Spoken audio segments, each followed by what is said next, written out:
నమస్కారం యూట్యూబ్ ప్రేక్షకులకు మీ త్రిబుల్ వి ఛానల్ స్వాగతం. ఈరోజు మనం చేయబోతున్నాం రసం పౌడర్, సాంబార్ పౌడర్ రెండు మనము ఇంట్లో సింపుల్గా ఎంతో టేస్ట్గా ఈజీగా చేయొచ్చు. అలా చూపించబోతున్నాను గైస్. మనము బయట కొనే పని లేకుండా ఇంట్లోనే రంగు, రుచి, వాసన, చిక్కదనం ఉండేలా నేను ఈ వీడియోని చూపించబోతున్నాను. ఈ వీడియోని ఎక్కడ స్కిప్ చేయకుండా చూడండి గైస్. ఫస్ట్ నేను సాంబార్ పౌడర్ చూపిస్తున్నాను. దీనికి ముందుగా స్టవ్ పైన ఒక ప్యాన్ పెట్టేసుకొని 2 టేబుల్ స్పూన్ల కందిపప్పు, 2 టేబుల్ స్పూన్ల మినప్పప్పు, 2 టేబుల్ స్పూన్ల పచ్చిశనగపప్పు ఇవన్నీ వేసుకొని మనం లో ఫ్లేమ్లో మాత్రమే వీటిని వేపుకోవాలి. ఇలా మనము లో ఫ్లేమ్లో వేపడం వల్ల గింజ లోపలి వరకు వేగి అరోమా కానీ రుచి కానీ చాలా బాగుంటుంది. లో ఫ్లేమ్లో మాత్రమే దీన్ని వేపుకోవాలి. ఇలా ఇవి దొరదొరగా వేగిన తర్వాత వీటన్నిటిని ఇంకొక ప్లేట్లోకి వేసేసుకోవాలి. మళ్ళీ అదే ప్యాన్లోకి 3 టేబుల్ స్పూన్ల ధనియాలు వేసుకొని కొంచెం సేపు 2 నిమిషాలు వేపుకోవాలి. వీటిని కూడా లో ఫ్లేమ్లోనే వేపుకోవాలి. ఇలా ఇవి కొంచెం వేగిన తర్వాత దీంట్లోకి 1 టేబుల్ స్పూన్ జీలకర్ర కూడా వేసుకొని ఈ జీలకర్ర కూడా మనము వేపుకోవాలి. జీలకర్ర మనకి తొందరగా వేగిపోతుంది కాబట్టి ధనియాలు వేగిన తర్వాత మనము ఈ జీలకర్ర వేసుకొని లో ఫ్లేమ్లో వేపుకోవాలి. ఇలా ధనియాలు, జీలకర్ర కూడా వేగిన తర్వాత వీటిని కూడా మనం ఫస్ట్ ఇందాక బ్యాళ్ళన్నీ వేసుకున్నాం కదా, అదే ప్లేట్లోకి వీటిని కూడా వేసేసుకోవాలి. మళ్ళీ అదే ప్యాన్లోకి 1 టేబుల్ స్పూను మిరియాలు, అలాగే 1 టేబుల్ స్పూను బియ్యము, అలాగే 1 టీ స్పూను మెంతులు ఈ 3 వేసుకొని వీటిని కూడా లో ఫ్లేమ్లోనే వేపుకోవాలి. వీటిని కూడా వేగిన తర్వాత ముందు మనం ఏ ప్లేట్లోకి వేసుకున్నామో అదే ప్లేట్లోకి వేసుకోవాలి. తర్వాత దీంట్లోకి ఒక 15 ఎండుమిరపకాయలు, అలాగే ఒక 1/2 కప్పు లేదా ఒక పిరికెడంతా కరివేపాకును కూడా వేసుకొని కరివేపాకు బాగా డ్రై అయ్యేంత వరకు లో ఫ్లేమ్లోనే వీటిని కూడా వేపుకోవాలి. ఇలా ఇవి వేగిన తర్వాత కూడా దాంట్లోకి వేసేసుకొని మొత్తం అన్నిటినీ బాగా చల్లారనివ్వాలి. ఇలా అన్నీ చల్లారాలి గైస్. ఇలా అన్నీ చల్లారిన తర్వాత ఒక మిక్సీ జార్ తీసుకొని దాంట్లోకి ఇవన్నీ వేసేసుకొని 1/2 టీ స్పూన్ ఇంగువ, 1/2 టీ స్పూన్ పసుపు వేసుకొని మూత పెట్టేసుకొని వీలైనంత మెత్తటి పొడిగా మిక్సీకి వేసేసుకోవాలి. ఇలా మిక్సీకి వేసుకున్న తర్వాత చూడండి గేస్, ఇట్లా ఉంటుంది మనకి. ఇట్లా మెత్తగా మనము మిక్సీకి వేసేసుకోవాలి ఈ పౌడర్ని. ఇలా మిక్సీకి వేసుకున్న దాన్ని ఒక ఎయిటెడ్ జార్లోకి మనము వేసేసుకొని స్టోర్ చేసుకుంటే మనకు 6 నెలలైనా కూడా చాలా ఫ్రెష్గా ఉంటుంది గేస్. ఇలా నేను ఒక గ్లాస్ జార్ తీసుకొని దీంట్లోకి వేసేసుకుంటున్నాను. కానీ ఇది స్టోర్ చేసుకునేటప్పుడు దీన్ని బాగా చల్లారబెట్టుకొని వేసేసుకోవాలి. మనము మిక్సీకి వేసినప్పుడు వేడిగా అవుతుంది కదా ఈ పౌడర్, కాబట్టి చల్లగైన తర్వాత మాత్రమే మనం దీన్ని స్టోర్ చేసుకోవాలి.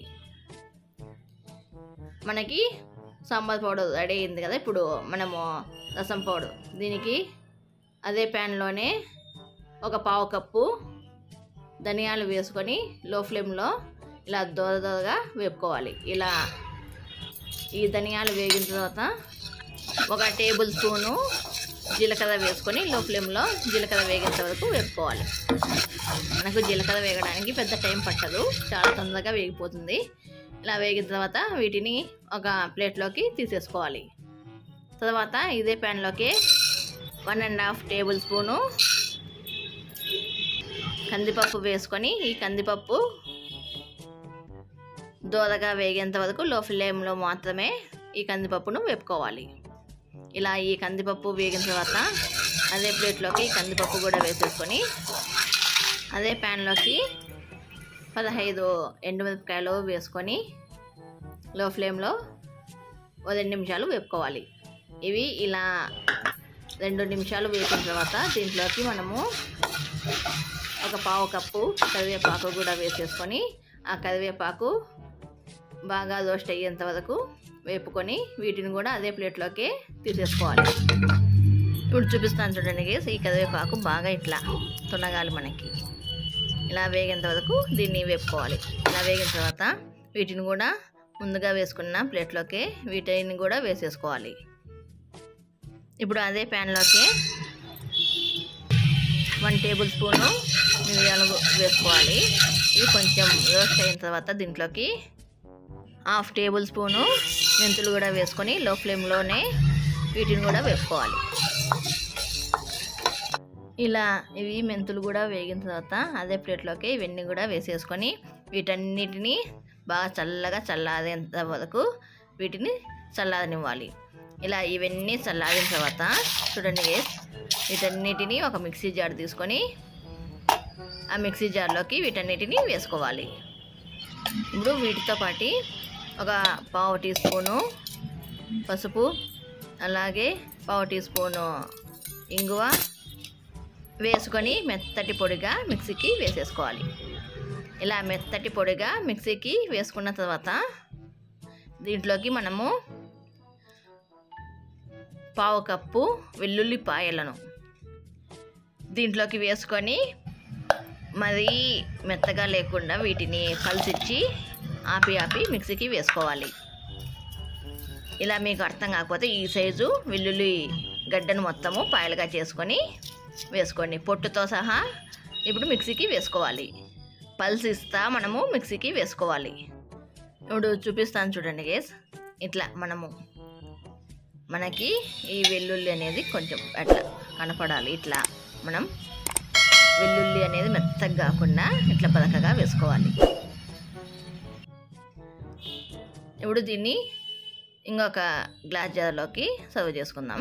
ఇట్లా ఎయిట్ డబ్బాలోకి కానీ ఇట్లా గ్లాస్ జార్లో కానీ నిల్వ చేసుకుంటే మనకి 6 నెలలు అయినా కూడా అదే సువాసనతో అదే రంగుతో ఉంటుంది. ఇలా మనము ఒకసారి చేసేసుకొని పెట్టేసుకుంటే మనకి 6 నెలల వరకు ఇబ్బంది ఉండదు. 1/2 లీటరు రసం కానీ 1/2 లీటర్ సాంబార్ కానీ మనం చేసుకున్నామంటే ఈ పౌడర్ని 1 టేబుల్ స్పూను వేసేసుకోండి, సరిపోతుంది మనకి. ఎంతో సింపుల్గా ఇలా మనం చేసేసుకోవచ్చు ఇంట్లోనే ఈ రసం పౌడర్, సాంబార్ పౌడర్. ఈ వీడియో కనుక మీకు నచ్చితే మీ ఫ్రెండ్స్ అండ్ ఫ్యామిలీ మెంబర్స్కి షేర్ చేయండి గైస్.